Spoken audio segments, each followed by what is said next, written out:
Bismillahirrahmanirrahim. Assalamualaikum warahmatullahi wabarakatuh. Waalaikumsalam warahmatullahi wabarakatuh. Gimana kabarnya anak-anak semua? Baik. Hari ini kita akan membahas atau belajar tentang bab pernikahan.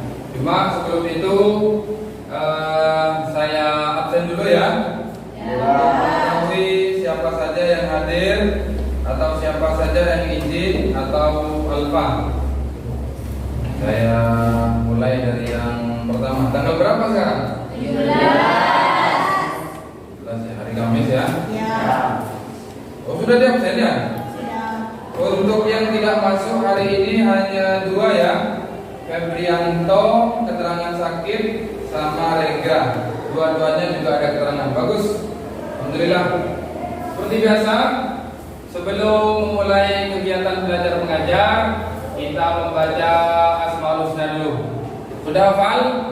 Masih hafal? Sudah tiap hari dibaca? Di kegiatan apa? Sekali menjelang kegiatan sholat. Kita mulai ya. Diawali dengan membaca Bismillah. Kita membaca Asmaul Husna dengan khusyuk. Harapannya bagaimana yang Rasulullah sampaikan, man ahsaha dakhalal jannah. Barang siapa yang hafal, tapi bukan hanya hafal dan mengerjakan, mengaplikasikan apa yang dihafal, dakhalal jannah, maka akan masuk surga. Baik, 1, 2, 3. Bismillahirrahmanirrahim. Ya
membahas tentang bab menikah atau bab munakahat.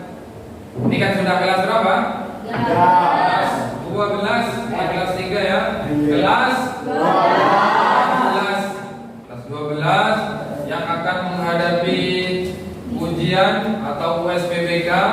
Setelah itu kalian lulus. Bagaimana yang mungkin pernah saya sampaikan, ada beberapa yang harus kalian tempuh ya. Di antaranya yang pertama, bisa kalian itu bekerja.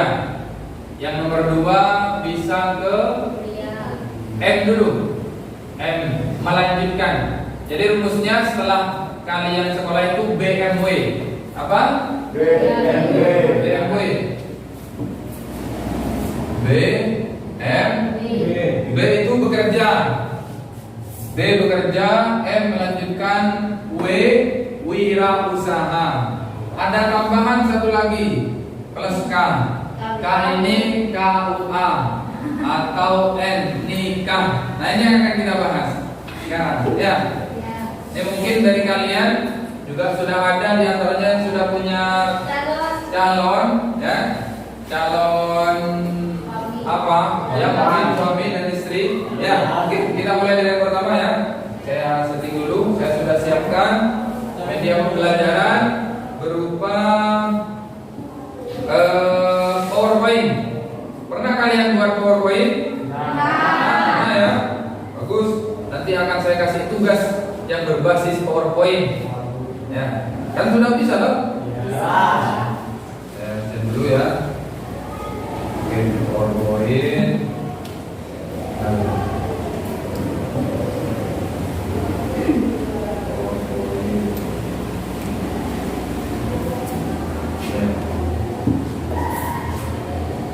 Itu ya. Jadi kita mulai dari yang pertama. Dari yang pertama, calon istri, kemudian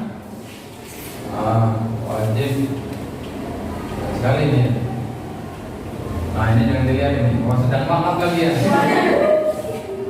Apa sudah? Ini video nanti, tapi tidak penting nanti kalau mau dilihat.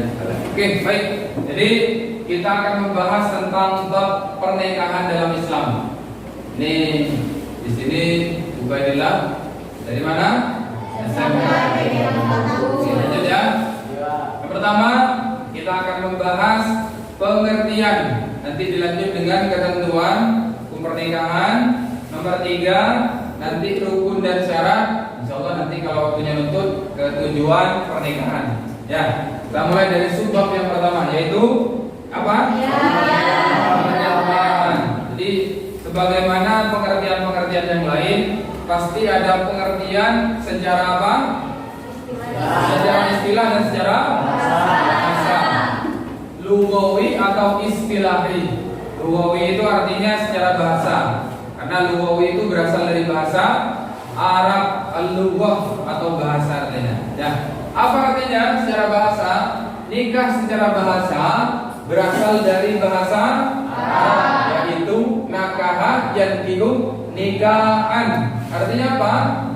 Mengumpulkan dan menggabungkan atau menjodohkan. Maksudnya menjodohkan antara laki-laki dan perempuan. Menggabungkan antara laki-laki dan perempuan.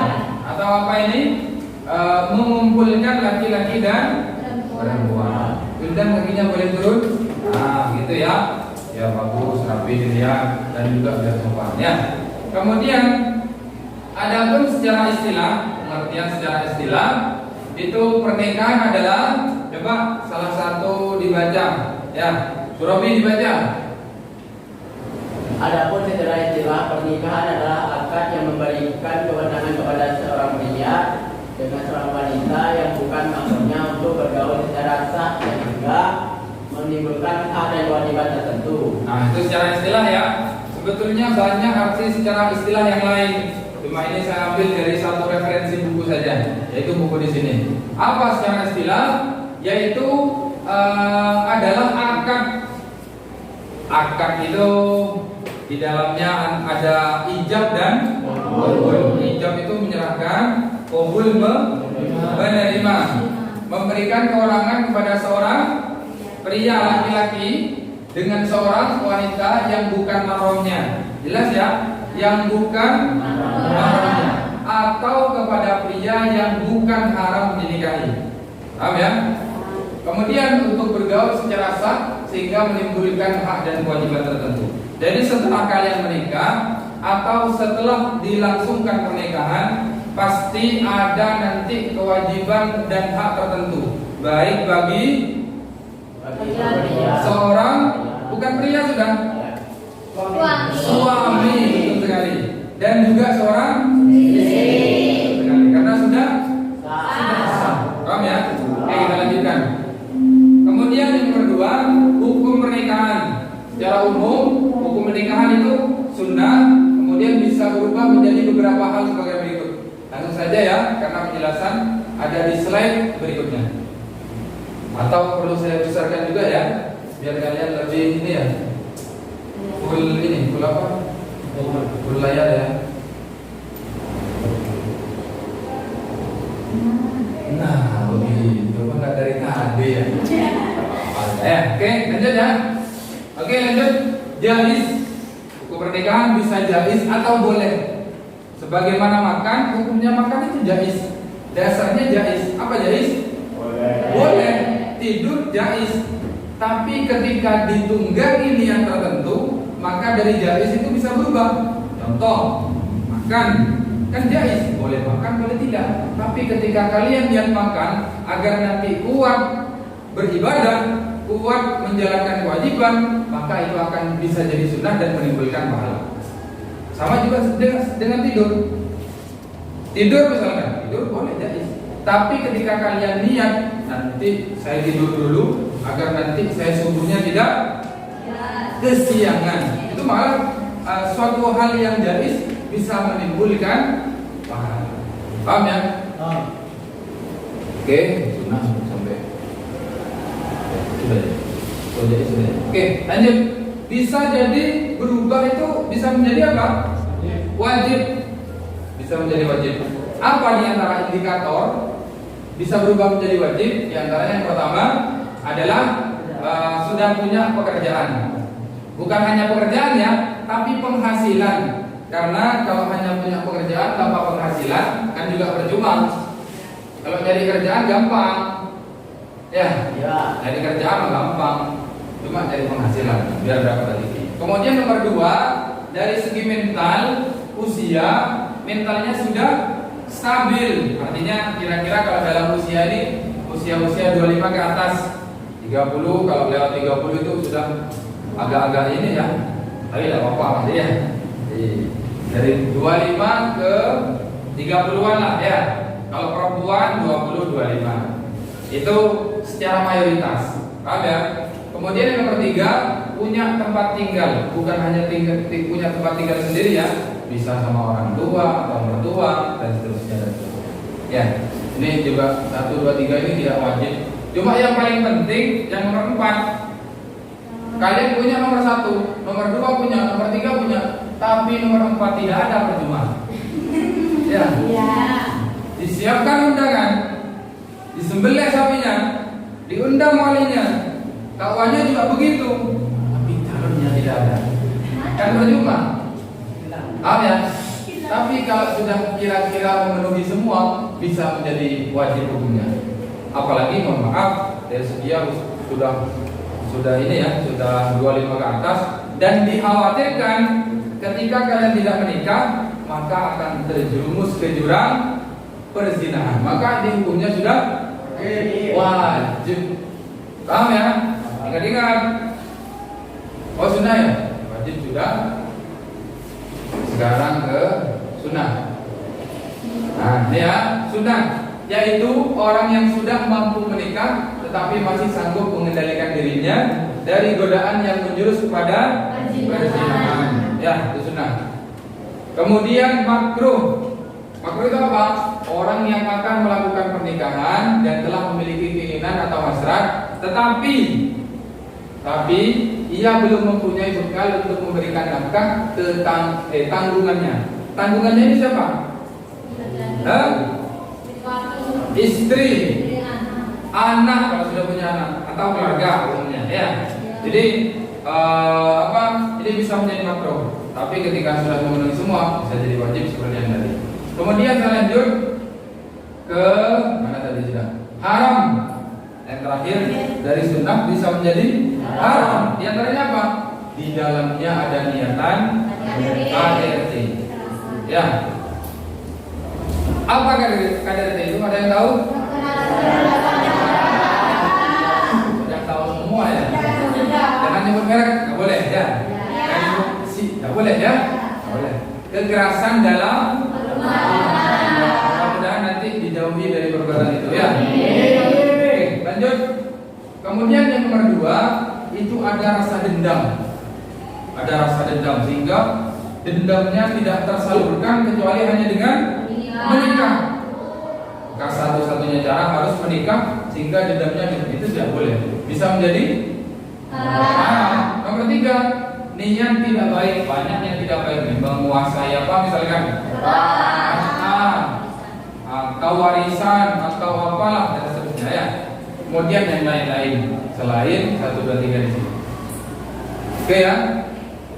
Syarat. Atau sebelum saya lanjutkan ke syarat, sejauh ini mungkin ada pertanyaan? Tidak ada? Nanti dulu ya, nanti. Itu ya, yes. Kalau ada pertanyaan bisa disampaikan nanti dulu ya. Biar fokus dulu. Kemudian lanjut ke syarat dan rukun pernikahan.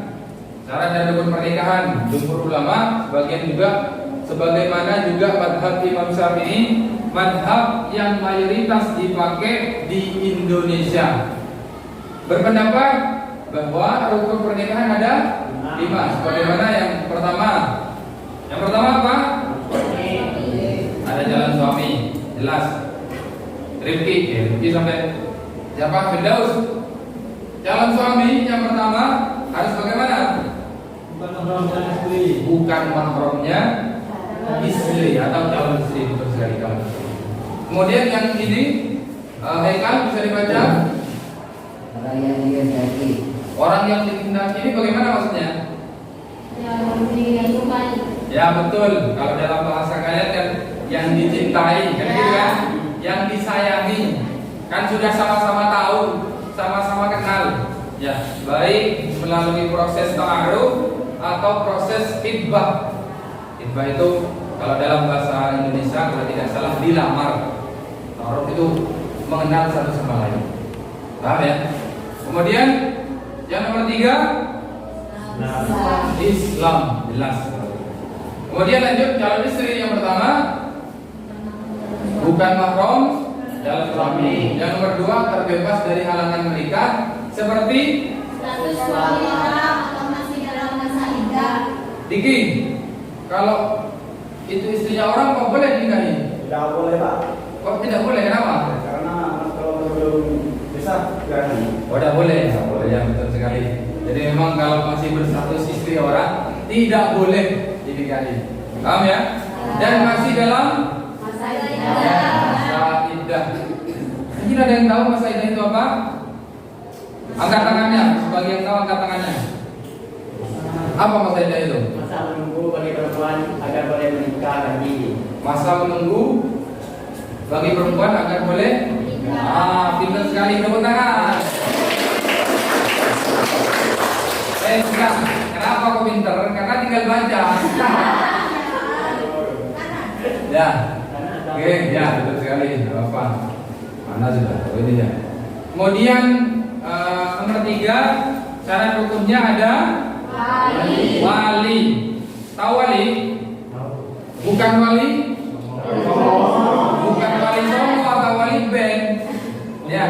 Tapi wali ini orang yang dekat. Ini wali artinya ini orang yang dekat. Waliullah orang yang dekat dengan Allah. Itu maksudnya. Kalau wali seorang anak itu maksudnya dekat dengan orang anak. Apa syaratnya? Yang pertama Islam. Nomor 2 Dewasa. 3 nomor 4 nomor 5. Nah, ini juga penting. Islam.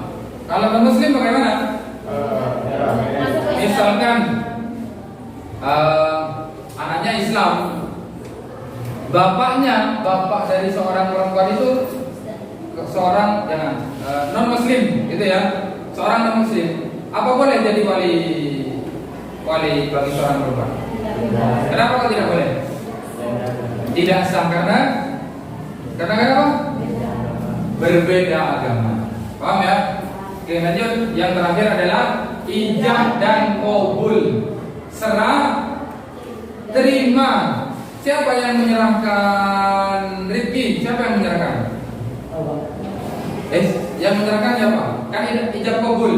Ijab artinya menyerahkan, qabul menerima. Yang menyerahkan siapa? Masih belum nyambung ya? Atau depannya Rifki? Nah, siapa yang menyerahkan? Masih tidak nyambung. Depannya lagi, siapa yang menyerahkan? Orang tua siapa? Orang tua perempuan. Baik sekali. Oke, mati. Nah, saya bagi lagi ya. Oh, belum ini ya. Terlihat.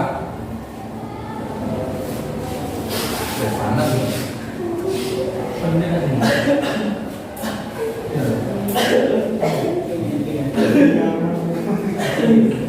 Oke, ini ya. Ijab qabul. Mana sudah ijab qabul? 3, 4. Nah, ini ya. Diserahkan oleh orang tua perempuan atau wali kepada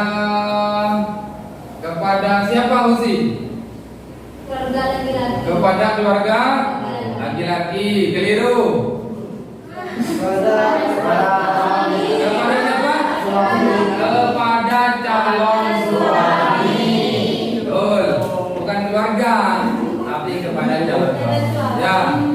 Kayak gitu ya. Setelah diserahkan dan diterima dengan berbagai macam bahasa, boleh milih, tidak harus pakai bahasa Arab. Kalau bahasa Arab awalnya qabil tu, kan begitu kan? Qabil tu nikahaha taswijaha bil mahri al madhkuri, atau kalau bahasa Indonesia, saya terima nikahnya siapa, binti siapa dengan mas kawin, misalkan seperangkat alat sholat, tinggalnya kredit, ya. Oke, mati terus. Nah, sudah ya. Kemudian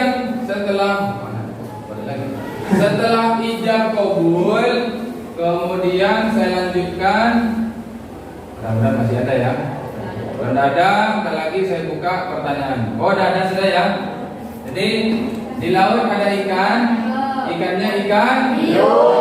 Cukup sekian. Tangan dulu. Mungkin dari penjelasan yang singkat barusan, ada pertanyaan dari kalian, saya persilakan. Ajukan tangan dulu, bergantian ya. Saya buka 2 sampai 3 pertanyaan. Siapa yang mau bertanya? Monggo. Siapa? Robi. Tanya apa, Bi? Apakah menikahi saudara itu boleh? Menikah? Saudara. Menikahi saudara apa dulu? Saudara sepupu. Oke ya. Pertanyaannya, apakah menikah dengan sepupu itu boleh? Sebentar dulu ya. Menikah dengan sepupu. Jawabannya boleh mana? Ada yang jawab boleh? Boleh? Ya, jawabannya adalah boleh. Karena kenapa? Karena sepupu bukan termasuk mahram. Betul sekali. Bagus. Ada lagi pertanyaan kedua? Ya. Sebentar. Siapa namanya? Hah? Aldia Aldia. Sini siapa namanya barusan? Surobi ya. Apa pertanyaannya? Apa yang dimaksud dengan mahram? Apa yang dimaksud dengan mahram? Kiranya mahram ya. Mahram. Mahram itu orang yang tidak boleh dinikahi. Itu mahram namanya. Dan terhadap mahram, kalian ketika salaman atau menyentuh tidak bakal wudhu, artinya boleh. Salaman boleh, menyentuh tidak bakal wudhu. Sama seperti kita klasifikasikan dulu ya. Mahram ini siapa saja di antaranya ya. Oke, kalau kita ibaratkan di sini kita gitu ya. Di antaranya mahram ini laki-laki ya. Seorang laki-laki saya gambarkan begitu juga. Mahramnya ke atas berarti ibu, ke atas lagi nenek dan seterusnya. Kemudian kalau ke bawah anak perempuan, cucu perempuan. Ke samping saudara, kakak ya atau mbak, ya gitu ya. Sini adik perempuan. Di antaranya itu masih banyak lagi. Ke samping masih ada, atas, ke samping bawah masih ada. Kalau ke samping atas di antaranya siapa? Ke bibi. Oh ya betul bibi atau bule. Nah, bibi, ayah bule gitu ya. Perempuan ya, bule. Jadi ketika kalian bersalaman sama bule, sama ini, semuanya ini tidak batal wudu. Kemudian ke bawah piring juga begitu. Ke siapa di antaranya ini? Keponakan atau putrinya saudara kandung, baik mbah atau adik. Ya, ini ponakan perempuan. Ya, gitu ya. Jadi itu yang disebut dengan mahram, orang yang tidak boleh dinikahi atau haram. Kalian salaman tidak batal. Itu yang disebut dengan mahram. Misalkan kalian perempuan, siswi, salaman sama bapak, ya tidak apa-apa. Salaman sama adik laki-laki, tidak apa-apa. Salaman sama mas laki-laki, tidak apa-apa. Salaman sama paman, salaman, tidak apa-apa paman, tidak apa-apa. Ini perempuan, sebaliknya ini misalkan perempuan ya, atau perempuan berarti sini anu. Kalau perempuan laki, pale berarti pale atau paman, pade ya. Jadi tidak apa, sebaliknya begitu. Kalau sepupu, pertanyaan Surobi barusan itu boleh dinikahi. Paham ya? Sudah ada calon atau pasangan sepupu? Ada. Alhamdulillah. Oke, mungkin ada lagi pertanyaan? Saya. Ya, tanya apa? Bagaimana? Saya dulu. Siapa namanya? Kita. Ya, tanya apa? Bagaimana orang tua wali perempuan jika tidak ada meninggal atau merantau? Wali perempuan ya, perempuan punya wali. Orang tua dulu ya, orang tua asli, bapak yang diutamakan pertama bapak. Bagaimana kalau tidak ada bapak? Baik, mohon maaf bukan bermaksud menyinggung. Allah maghfirlahu sudah wafat atau bapak sedang merantau atau bekerja di luar negeri. Bagaimana? Yang bisa jawab? Angkat tangan yang bisa jawab. Digantiin siapa? Hah? Paman, pale, siapa lagi? Ya boleh.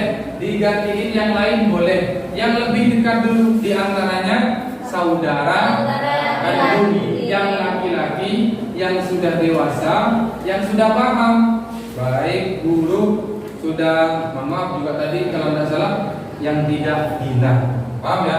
Yang masih, artinya masih bisa berpikir sehat, paham ya? Ada lagi pertanyaan? Mungkin dari grup-grup sana? Tidak ada? Ini tidak ada? Tidak ada lagi? Depan-depan tidak ada? Ukti-ukti tidak ada? Yang ini tidak ada? Tidak ada. Ya saya akhiri ya. Saya tutup pertemuan ini dengan pembacaan Alhamdulillah bersama-sama. Alhamdulillah. Amin. Sekian dari saya. Mohon maaf apabila ada kesalahan. siratal mustaqim.